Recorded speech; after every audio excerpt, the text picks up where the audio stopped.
Marindo ora sentiva ma già che la voglia cantare. Dimmi tu come faccio a scordare che le storie create a metà, tutte e due lo stesso suono che poi è diventato realtà. Però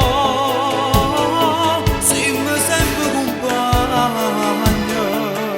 Sì pure che sta gente si sbaglia E cantiamo così senza invidia e te.